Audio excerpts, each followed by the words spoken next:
ఏ disease అయినా తీసుకోండి, definitely is a team work. Disease వచ్చిందంటే ఇది సింగిల్గా రాదు, it's team work. Elevated cholesterol, fatty level, acidity ఇవన్నీ తోడుంటాయి.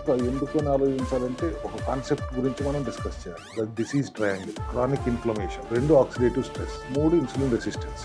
ఈ 3 కలిసాయి అంటే రియాక్టివ్ ఆక్సిజన్ స్పీసీస్. దానికి కావాల్సిన మైక్రోన్యూట్రియన్స్ ఫస్ట్ ఇస్తాం. సెల్ యాక్టివ్ అంటే కోఎంజైమ్ Q10 మీద మైటోకాండ్రియాకి సపోర్ట్గా ఉండేది. According to us coenzyme Q10 కంటే ఏది బాగా సపోర్ట్ చేయదు కాబట్టి basically rely upon coenzyme Q10. omega-3 fatty acids ఇస్తాము, విటమిన్ C ఇస్తాము, B3 K2 కాంబినేషన్లో ఇస్తాము. సి విటమిన్ అసలు ఎంత కావాలి సార్ రోజుకి? 1000 mgయా ఇంకా ఎక్కువ? బయో అవైలబిలిటీని బట్టి ఎంత కావాలి. మీరు పౌడర్ ఎక్స్ట్రాక్ట్ తీసుకుని మీరు 2 grams వేసుకున్నా కూడా అంత లాభం ఉండకపోవచ్చు. ఇది చాలా ఎఫెక్టివ్ కదా sir. 500 ml oil capsules. So obviously oil సెల్నాక్, ఎనెస్ట్రైల్ సిస్టిన్, రెస్వెరాట్రాల్ ఇటువంటివన్నీ ఇన్ఫ్లమేషన్ మీద దాడి చేసి వాటిని డెఫినెట్గా కంట్రోల్ తీసుకొస్తాయి. బాడీ ఎలా ఫంక్షన్ అవుతుందో at the very core level ఎంత రీసెర్చ్ చేసి ఆ సైకిల్ ని చాలా కోర్ రూట్ లెవెల్లో బ్రేక్ చేయాలనే మీ సంకల్పం అండ్ ప్రయత్నం మాత్రం అభినందనీయం. Addressing cellular level. ఒక సెల్లో ఉన్న మైటోకాండ్రియాని రిపేర్ చేస్తే ఆర్గన్స్ రిపేర్ ఆటోమేటిక్గా అయిపోతాయి. బిలియన్ సెల్స్లో కొన్ని సెల్స్ తప్పు చేస్తుంటాయి. ఆ తప్పు చేయకుండా చేయటం ఎలా?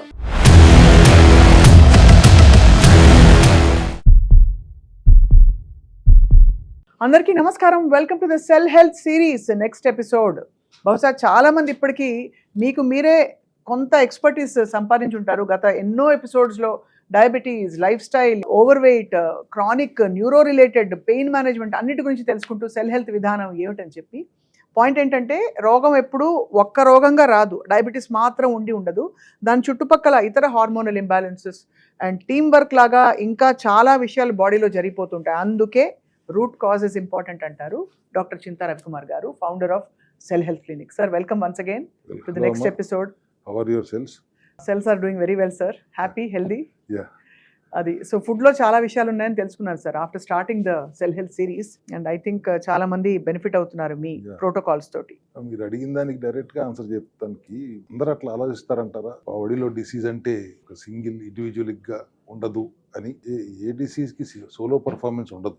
ఫస్ట్ ఆఫ్ ఆల్ మీరు ఏ డిసీజ్ అయినా తీసుకోండి, definitely is a team work. ఒక డిసీజ్ వచ్చిందంటే ఇది సింగిల్గా రాదు, it's a team work. A disease అయినా, డయాబెటీసా, పిఎంఓఎసా, బీపీఆ, థైరాయిడా, అప్ టు క్యాన్సర్, మీరు ఏదైనా తీసుకోండి. కొన్ని సంవత్సరాలుగా stress, lack of sleep, hormonal disturbances, elevated cholesterol, fatty liver, acidity ఇవన్నీ తోడుంటాయి.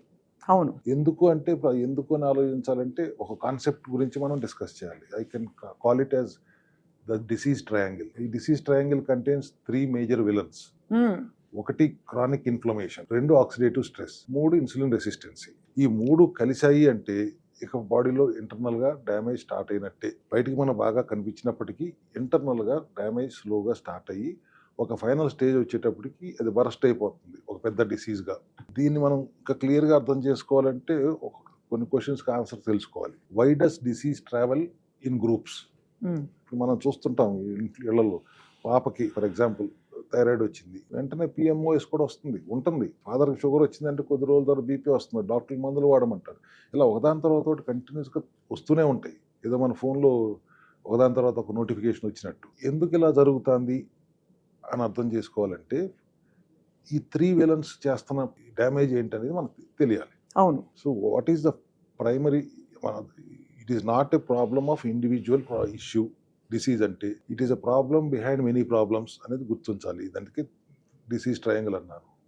ప్రైమరీ డిసీజ్ రావడానికి మెయిన్ విలన్ ఎవరు అంటే క్రానిక్ ఇన్ఫ్లమేషన్. అవును. But what is inflammation? Inflammation అనేది బాడీ యొక్క ప్రొటెక్టివ్ సిస్టమ్ లాంటిది. ఇన్ఫ్లమేషన్ అంటే జబ్బు అనుకుంటున్నారు ఎక్కువగా. That's a protective system. For example, ఒక పురుగు కుట్టింది, అక్కడ రెడ్గా తయారవుతుంది, వేడిగా ఉంటుంది, ఎర్రగా అవుతుంది, స్వెల్లింగ్ వస్తుంది, అదంతా ఇన్ఫ్లమేషన్లో భాగమే. అండ్ పెయిన్ కూడా వస్తుంది.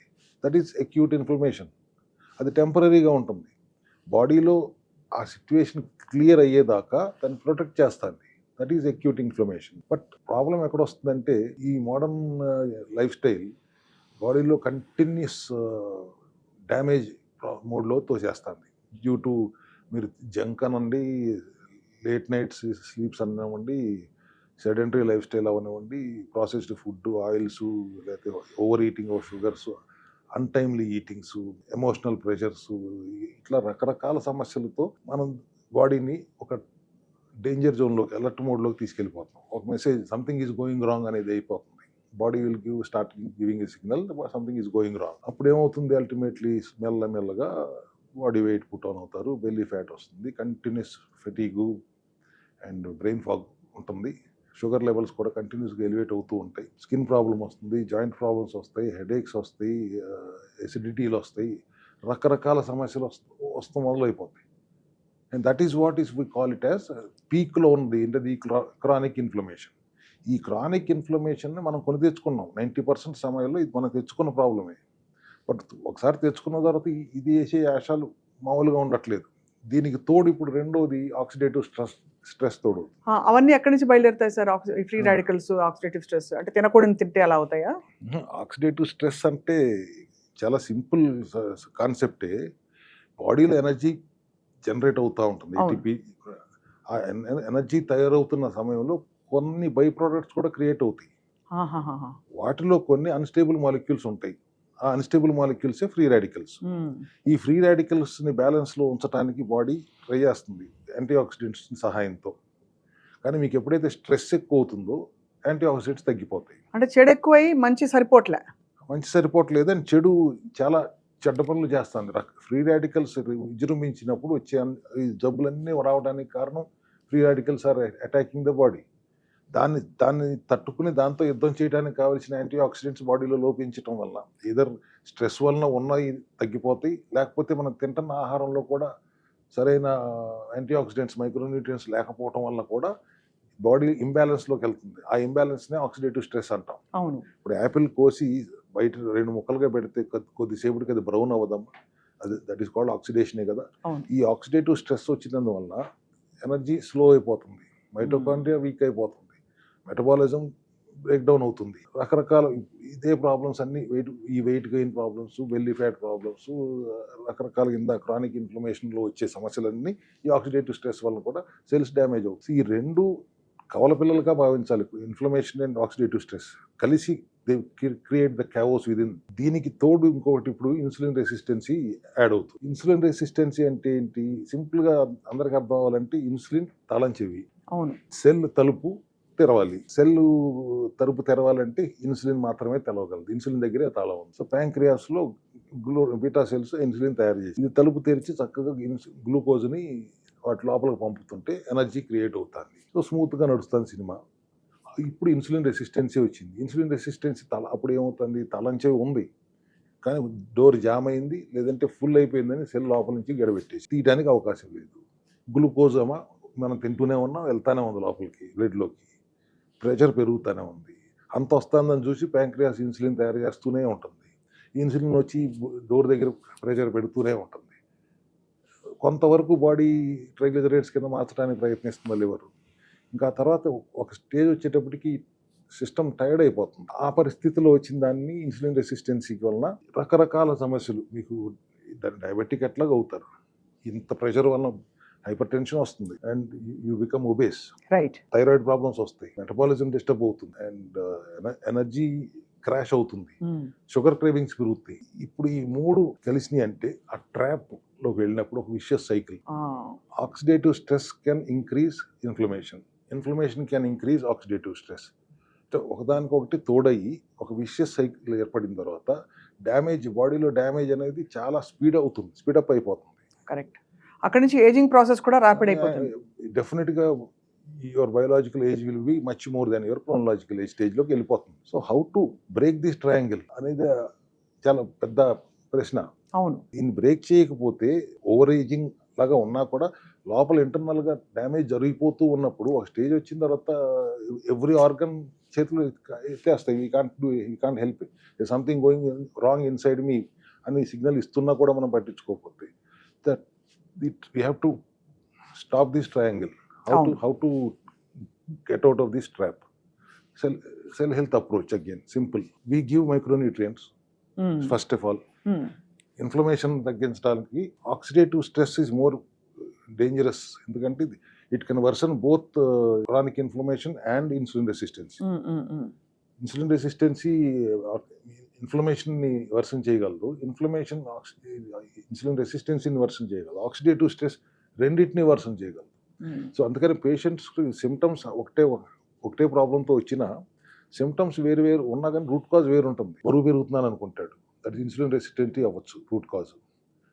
ఫెటీగ్ అనుకుంటారు, బట్ మైటోకాండ్రియల్ డిస్ట్రెస్ అవ్వచ్చు that root cause. Otherwise PMOS అనుకుంటాడు, మెటబాలిక్ ఇంబ్యాలెన్స్ అవ్వచ్చు రూట్ కాజ్. సో రూట్ కాజ్ని అడ్రస్ చేయడం, డయాగ్నోస్ చేయాలంటే ఇప్పుడు ఈ ట్రయాంగిల్ని సరిగ్గా అర్థం చేసుకోవాలి. ఈ ట్రయాంగిల్లో ఏ కోణంలో ఈ ప్రాబ్లం వస్తుందని అర్థం చేసుకోవాలి. So first we'll start with oxidative స్ట్రెస్ని కంట్రోల్ చేయాలి, ఫ్రీ రాడికల్స్ని ఆపాలి, లేకపోతే అవి అనవసరమైన రోగాలన్నిటికీ కారణం అవుతుంది. రియాక్టివ్ ఆక్సిజన్ స్పీసీస్, దానికి కావాల్సిన మైక్రోన్యూట్రియంట్స్ ఫస్ట్ ఇస్తాం.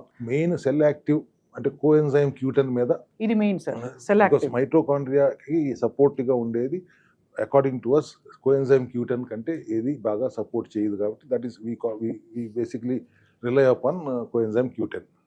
And then after that, of course, omega-3 fatty acids ఇస్తాము, విటమిన్ సి ఇస్తాము, D3 K2 కాంబినేషన్లో ఇస్తాము, ఆల్గే నుంచి తీసిన సిరప్ ఇస్తాము, విచ్ ఇస్ 3x ఎఫెక్టివ్గా ఉంటుంది. EPA-DHA, ఇకోసాపెంటమాయిక్ యాసిడ్, డోకోసా హెక్సమాయిక్ యాసిడ్ అంటారు. EPA-DHA బ్రెయిన్ హెల్త్కి, బోన్ హెల్త్కి అన్నిటికీ పనికి వస్తుంది. అండ్ యాంటీ ఆక్సిడెంట్ లాగా పనిచేస్తుంది. ఎనస్టైల్ సిస్టీన్ ఇస్తాము. రకరకాల మైక్రోన్యూట్రియంట్స్ అన్నిటిని ఇప్పుడు ఒకసారి దాడి చేస్తే అవి దాడి చేసి ఆటోమేటిక్గా బ్యాలెన్స్ లో తీసుకొస్తాయి. C vitamin is very good antioxidant. C vitamin అసలు ఎంత కావాలి సార్ రోజుకి? 1000 mg ఇంకా ఎక్కువ? అలా ఏముండదా? కావాల్సినంత ఒక్కొక్క క్యాప్సూల్ లో ఉంటుందా? బయో అవైలబిలిటీని బట్టి ఎంత కావాలి. మీరు పౌడర్ ఎక్స్ట్రాక్ట్ తీసుకుని మీరు 2 grams వేసుకున్నా కూడా అంత లాభం ఉండకపోవచ్చు. ఇది చాలా ఎఫెక్టివ్ కదా sir. 500 ml oil capsules. So obviously oil capsule are easily absorbable. And C vitamin citric state లో కూడా ఉంచాలి, ఒక్కో సందర్భంలో ఎస్టిక్ స్టేట్ లో ఉండకూడదు. అట్లా కూడా ఉపయోగపడుతుంది. ఇట్లా వీటన్నీ ఇవ్వటం వలన ఆక్సిడేటివ్ స్ట్రెస్ నుంచి ముందు మనం ఫస్ట్ బయటపడిపోతాం, విముక్తులు అయిపోతారు. ఎప్పుడు మీరు చెప్పారు sir kalonji seed of blessing అంటారు దాన్ని. యాంటీ ఇన్ఫ్లమేటరీగా కూడా ఉంటుంది. ఇప్పుడు ఇక్కడ ఈ సందర్భంలో అయితే యాంటీ ఆక్సిడెంట్ కింద, మైక్రోన్యూట్రియంట్ కింద కూడా పనిచేస్తుంది. ఇవన్నీ ఇస్తున్నప్పుడు కంటిన్యూస్గా ఆ ఫ్రీ రాడికల్స్తో యుద్ధం చేయగలుగుతుంది బాడీ. ఆ ఫ్రీ రాడికల్స్ని బ్యాలెన్స్లో ఉంచగలుగుతుంది. ఎప్పుడైతే ఉంచగలుగుతుందో oxidative stress is gone. Now twin brother inflammation దగ్గరికి వెళ్ళాలి. ఇన్ఫ్లమేషన్ తగ్గించాలంటే ఫస్ట్ ఆక్సిడేటివ్ స్ట్రెస్ తగ్గటమే వాడికి అక్కడ ఒక పెద్ద జోల్టు. తర్వాత దాన్ని కంట్రోల్లో తీసుకురావాలంటే తినకూడదు ఏంటి, కుర్పురైన్ లాంటి యాంటీ ఇన్ఫ్లమేటరీ విచ్ ఇస్ దాని బయో అవైలబిలిటీ పెంచడం కోసం కుర్కుమిన్కి పెప్పరైన్ యాడ్ చేసి దాన్ని మళ్ళీ లైపోజోములు లేకపోతే నానోటెక్నాలజీ, ఇక్కడైతే లైపోజోములు వాడి దాని బయో అవైలబిలిటీ పెంచి ఒక 2 grams డైలీ డోస్ కింద ఇచ్చేస్తే యాంటీ ఇన్ఫ్లమేటరీగా ఇన్ఫ్లమేషన్ని కంట్రోల్ చేయడానికి బాగా ఉపయోగపడుతుంది. అండ్ మీ దగ్గర ఉన్నది సార్, ఇప్పుడు మీరు ఆఫర్ చేసే సెల్ హెల్త్లో ఇది మామూలుగా చాలా ఎంతో పసుపు తింటే వచ్చే బెనిఫిట్స్ చిన్న క్యాప్సూల్ అక్కడ వస్తుందని విన్నాను. 300 grams పసుపు తింటే 5 grams కుర్కుమిన్ వస్తుంది. దాన్ని మళ్ళీ ఫ్యాట్ సాల్యుబుల్ అవ్వాలి అంటే పెప్పరైన్ యాడ్ చేయాలి. దాన్ని ఇంకా బయో అవైలబుల్ పెంచాలంటే లైపోజోమల్ చేయాలి. ఇట్లా యాంటీ ఇన్ఫ్లమేటరీ మీకు లాస్ట్ టైం ఇప్పుడు చూపించలేదు కానీ నానో గోల్డ్, నానో సిల్వర్ ఇవన్నీ కూడా యాంటీ ఇన్ఫ్లమేటరీ సప్లిమెంట్సే కదా. వాటితో పాటు సెల్నాక్, ఎనెసిటైల్ సిస్టిన్, రెస్వెరట్రాల్ ఇటువంటివన్నీ ఇన్ఫ్లమేషన్ మీద దాడి చేసి వాటిని డెఫినెట్గా కంట్రోల్లోకి తీసుకొస్తాయి. అండ్ ఇన్సులిన్ రెసిస్టెన్సీకి ఆల్రెడీ మన దగ్గర ఇప్పుడు ఉంటున్న ప్రోటోకాలే గ్లూకోజ్ ఉన్న ఆహారాన్ని నియంత్రిస్తూ బెర్బరిన్ లాంటి హెర్బ్ని ఫైటోజోమలో, లైపోజోమలో చేసి ఇన్సులిన్ రెసిస్టెన్సీని తగ్గించి ఇన్సులిన్ సెన్సిటివిటీ పెంచడానికి ఉపయోగపడే సప్లిమెంటరీ రూపంలో. And at the same time లో carb meals and layered eating, glucose revolution అనే దాని మీద ఒక ప్రోగ్రామే చేశాం. ఇన్సులిన్ రెసిస్టెన్సీని తగ్గించడమే కదా గ్లూకోజ్ రెవల్యూషన్. తింటూ లేయర్డ్గా ఫైబర్ తింటూ, ప్రోటీన్ తింటూ, ఫ్యాట్ తింటూ, ఆ తర్వాత you eat little bit of carbs అనే ఆ కాన్సెప్ట్ వల్ల ఎట్లా ఇన్సులిన్ రెసిస్టెన్సీని మనం అడ్రస్ చేయగలుగుతున్నాం. Once we're addressing insulin resistance, inflammation and oxidative stress in the same protocol and life స్టైల్లో కరెక్షన్స్, న్యూట్రిషనల్ కరెక్షన్స్, తినకూడని ఏంటి, తినాల్సిన విధానం ఏంటి, ఎట్లా తినాలి, ఎప్పుడు పడితే అప్పుడు తినకుండా సెడెంటరీ లైఫ్ స్టైల్ వీడి స్ట్రెస్ని మేనేజ్ చేసుకుంటూ క్వాలిటీ స్లీప్ ఉండేలా చూసుకుంటూ లైఫ్ స్టైల్లో కరెక్షన్స్ చేసుకుంటూ ఆహార విధానంలో మార్పులు చేసుకుంటూ మన సెల్ హెల్త్ ప్రోటోకాల్లో ఈ ట్రయాంగిల్ ట్రాప్ని ఈజీగా within no time we can break down this trap. ఈ డిసీజ్ ట్రయాంగిల్ అని మనం మాట్లాడుతున్న inflammation and oxidative stress and Insulin resistance. That is the beauty of our cell health protocol. And ఇక్కడ again I have to say the strength is our supplements only. అవును. Life style corrections ఇన్ని ప్రాబ్లమ్స్తో ఉన్నప్పుడు ఈ ట్రాప్లో మీరు పడ్డప్పుడు ఈ ట్రాప్ నుంచి బయటికి రావాలంటే ఇవి చేయాలి అన్నప్పుడు చేయకపోతే వచ్చే ప్రమాదం ఏంటో మీకు తెలిసినప్పుడు definitely you will change your life style. అవును. దానికి ఈ సప్లిమెంట్ సపోర్ట్ ఉండటంతో వాడికి రిజల్ట్ చాలా ఫాస్ట్గా ఈజీగా వస్తుంది. సో ఇన్ని సప్లిమెంట్లు ఏంటి అని మీరు అడిగితే ఇన్ని సప్లిమెంట్ ఎందుకు అవసరమో నేను చెప్పగలుగుతున్నాను. అది 10 మింగుతున్నారు, 20 మింగుతున్నారు, నేను రోజుకి 20 మింగాల్సి వస్తుందండి అంటే 20 ఎందుకు మింగుతున్నావు నేను ఎక్స్ప్లెయిన్ చేస్తున్నాను. ఇప్పుడు మీ ఎదురుగుండానే మీరు 15 పెట్టారు. ఈ 15కి మన దగ్గర 120 ఇంకో 100 ఉన్నాయి అక్కడ. దేనికి ఏది అవసరం అది వాడక తప్పదు కదమ్మా. తప్పి అది కూడా 100 రోజుల పాటు మీరు 100 చెప్పేది. 100 మామూలుగా days 100 రోజుల కంటే మించదు మామూలుగా. మాక్సిమం ఎప్పుడైనా ఇంకో 20 days పెరుగుతుంది, అంతకు మించి పెరగదు. తగ్గిపోయిన తర్వాత 6 నెలలకు ఒకసారి 21 రోజులు సర్వీసింగ్ ఇవ్వండి బండిని అంటున్నాను. నేనేమి లైఫ్ లాంగ్ చేయమని అంటలేదు కదా. అవును. అది కూడా ఎన్ని సప్లిమెంట్స్ అక్కడ ఏదో ఒక ఎసెన్షియల్ కిట్తో 6 నెలలకు ఒకసారి you just detox your body, address the deficiencies. ఇట్లా చేస్తూ ఉన్నప్పుడు this is a vicious cycle. What we have discuss today, this disease triangle. ఈ 3 రాకూడదు. 3 కలిసినాయి అంటే ఎంత ప్రమాదానికైనా తీసుకెళ్ళగలవు ఇవి. అప్ టు మీరు మాట్లాడిన టెర్మినల్ ఇల్నెస్, క్యాన్సర్స్ దాకా తీసుకెళ్ళిపోయే ప్రమాదం ఉంది. లివర్ సిరోసిస్ కారణం కూడా ఈ ట్రాపే, ఈ disease triangle. This is again leading to cancers only. అంత ప్రమాదకరమైన ట్రాప్లో మనం ఇరుక్కున్న తర్వాత బయటపడాలంటే ఎంత ఈజీగా బయటపడే మార్గం నేను చెప్తున్నప్పుడు నేను 20 మింగాల, నేను 10 మింగాల అంటే.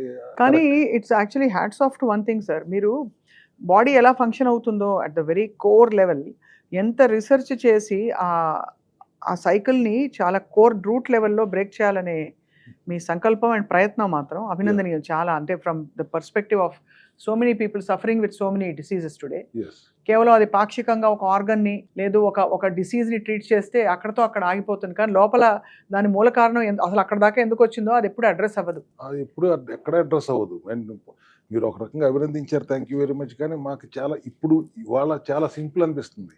ఎందుకంటే వీఆర్ అడ్రస్సింగ్ సెల్యులర్ లెవెల్లో. ఒక సెల్లులో ఉన్న మైటోకాండ్రియాని రిపేర్ చేస్తే ఆర్గన్స్ రిపేర్ ఆటోమేటిక్గా అయిపోతాయి. అంత సింపుల్ అంటే అది పట్టుకున్నాం కాబట్టి it is now simple for us.